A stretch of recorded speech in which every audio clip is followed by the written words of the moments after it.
అయితే ఆ అమ్మాయి పదే పదే సార్.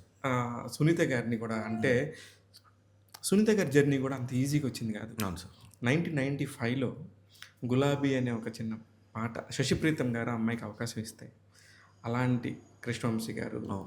ఆళ్ళందరూ ఇచ్చిన అదే బావుంది ఈ అమ్మాయి కొత్తగా ఉంది వాయిస్. కొత్త వాయిస్ కావాలని చెప్పి తీసుకొస్తే, ఆ అమ్మాయి ఆ రోజు వచ్చిన అమ్మాయి హ్మ్. ఈరోజు ఒక పెద్ద ఎంతోమందికి ఒక ఆదర్శ మహిళలాగా ఉన్నారామె. అంటే సింగర్స్‌లో వాళ్ళ వాళ్ళ ప్రొఫెషనల్‌లో ఎంత పర్ఫెక్ట్‌గా ఆమె కట్టు గాని, ఆమె బొట్టు గాని, ఆమె మాట గాని బావుంటదనేవాళ్ళే గానీ, ఇంకింక నెగెటివ్‌గా మాట్లాడుకునే వాళ్ళ గురించి మనం సార్ ఏం అది ఎప్పటికి మాట్లాడతాం? ఉంటదే సార్ అది. అది అది ఏం మా మాట్లాడతాం? సార్ సునీత గారు టాపిక్ తీశారు కాబట్టి, హ్మ్. నేను రీసెంట్‌గా 'సోల్ సాగా' అని ఒక సాంగ్ చేశాను సార్. హ్మ్. ప్రతి ఒక్కళ్ళకి కనెక్ట్ అయ్యేలాగా ఆ! ఒక సాంగ్ చేశాను. సో, ఆ సాంగ్ చేసిన తర్వాత ప్రొడ్యూస్ చేయడానికి నా దగ్గర అంత financially I'm not that much good. So, Sunitha గారికి పంపించాను సార్ సాంగ్. హ్మ్. ఆడియో పంపిస్తే ఆవిడ విని నాకు రిటర్న్ కాల్ చేసి, "హైమత్ నీ ప్లాన్ ఏంటి? హ్మ్.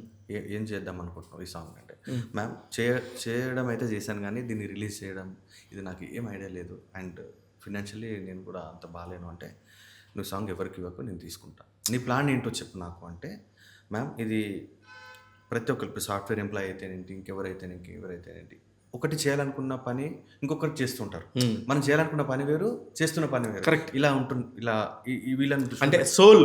అదే సార్. హ్మ్. సో, అలా ఆ థీమ్ అనుకోని చేశాను.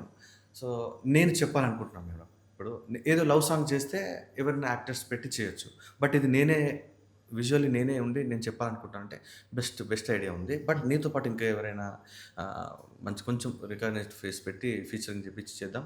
నేనే ప్రొడ్యూస్ చేస్తా. మన మ్యాంగోలో రిలీజ్ చేద్దాం అని చెప్పేసి సూపర్. ఇమ్మీడియేట్‌గా తీసుకొని హ్మ్. 'సోల్ సాగా' సాంగ్‌ని వాళ్ళు షూటింగ్ చేపిచ్చి హ్మ్. చేశారు. ఓహ్! ఆ! అలా సార్. సో, సునీత గారికి ఇప్పుడు మీ తరపున నేను మీరున్నారు కాబట్టి thank you Sunitha ma'am. Thanks for your help. Help కాదది. సాంగ్‌ని బయటకి తీసుకొచ్చారు. నా నా నా థాట్‌ని మీరు మీ వల్ల ఆ బయటకి పాట పాడగలరా? అయ్యో! డెఫినెట్‌లీ ఆ! సార్. సో, ఇప్పుడు ఏంటంటే సార్, ఇప్పుడు మన చాలామంది ఏదో ఏదో చేయాలనుకోని ఏదో చేస్తూ ఉంటారు. టైం కోసం వెయిట్ చేయకుండా ఒకటుంటది సార్. ఎట్లా అంటే మనకు కష్టాలొచ్చే వరకు వెయిట్ చేయకుండా, మనం కష్టాలకు ఎదురెళ్ళి మనం టికెట్ పెట్టుకొని కొనుక్కున్నట్టుంటది సార్ కష్టాలని. అవును. టైమొస్తది. కష్టపడే టైమొస్తది. ఇప్పుడు నాకు 'ప్రవస్తి' అలానే చేస్తుంది. నేను ఆ పాయింటే ఆ! చెప్పబోతున్నా. వెయిట్ చేయాలి అని నేను వెయిట్ చేయాలి. సో, అందరూ వెయిట్ చేసినోళ్ళే ఇక్కడికొచ్చింది పైనుంచి. వెయిట్ చేసినోళ్ళే. హ్మ్. దేవుడు కష్టపెట్టక ముందుకే మనమే డబ్బులిచ్చి కష్టాలు కొనుక్కున్నట్టు అండ్ మన ఫ్యూచర్‌నే తిరగ రాసుకున్న వాళ్ళమవుతాం. కరెక్ట్. సో, ఇది sir song. Theri Mary story చెబుతాను విను బాసు థోడా థోడా హట్కే ఉంటుంది మన డోసు కాదన్నదే చేయాలని నువ్వేమిటో రుజువు చూపని ఒంటరై నీలో నువ్వెంత కుమిలావని తేరీ మేరీ స్టోరీ చెబుతాను విను బాసు థోడా థోడా హట్కే ఉంటుంది మన డోసు ఊ, తిరుగుతున్న భూమే నువ్వు తిరిగి చూసుకో నీ ముందు వెనకలు అలలు ఉన్న సంద్రం నువ్వు కుదుట పడుతూ చూడు నీలోని అందము ఎవరికి చేదు అందే విజయం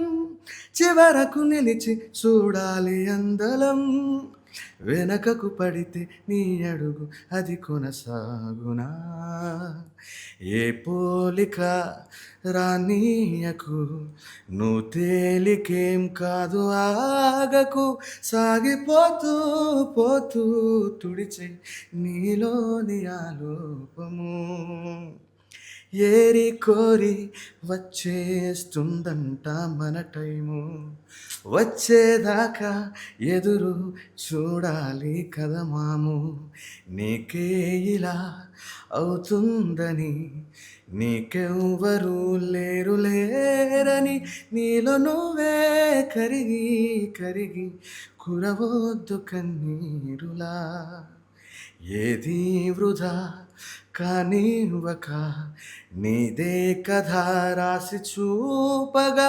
ఎక్కువక్కో మెట్టు నింగే నిన్ను చూసి తల వంచగా వెరీ నైస్. Very nice. ఎంత మంచిగుందో. అంటే నువ్వెక్కడ నీకు ఎవరు లేరని అనుకోవద్దు. ఎవరితోనూ పోల్చుకోవద్దు. ఆ! నీది నాది ఒకటే స్టోరీ. నీది వేరే ఉండొచ్చు. అంటే నువ్వు వేరే దాంట్లో ఉండొచ్చు. నేను వేరే వేరే దాంట్లో ఉండొచ్చు. కానీ స్టోరీ మన సేమ్. స్టోరీ సేమే. ఎవరితోనూ పోల్చుకోకు. నీ టైం కోసం వెయిట్ చేయి. నీకే ఇట్లా అయితుందని కూడా అనుకోకు. చాలా మందికి జరుగుతుంది. నీకు చెప్పరు అంతే. అని ఇది Apna time ఆయేగా. Apna time definitely అలాగే సార్. ఆ! సో పూర్ణాచారి అని నా క్లోజ్ ఫ్రెండ్. చాలా సినిమాలకు ఇప్పుడు అవునా? రాశారు. మొన్ననే పూర్ణాచారి గారి ఇంటర్వ్యూ ఆ! చేశాను. మంచి పూర్ణాచారి పాట పాడాడు. Lyricist sir. అదే. ఈ సాంగ్ తనే రాశాడు. రాశారు. అదే. చాలా మంచిగా రాశారు. అది మొన్న హిట్ అయిన 'కోర్టు' సినిమాలో పాట అతనిదే. అదే సార్. ప్రేమల్లో. ప్రేమలో పాట. హ్మ్. సో ఇది అంటే అన్ని దృష్టిలో పెట్టుకొని ఈ పాట వెరీ నైస్. చాలా చాలా బాగా చేశారు. నేను కంపోజ్ చేశాను. ఈ సాంగ్ రిలీజ్ చేసింది మ్యాంగో మ్యూజిక్ సునీత గారు. ఓకే. అంటే సునీత గారు కూడా అన్ని సార్లు ఇలాంటి నిజంగా కూడా నేనేమంటున్నానంటే జరుగుండొచ్చు. ఏదైనా జరుగుండొచ్చు.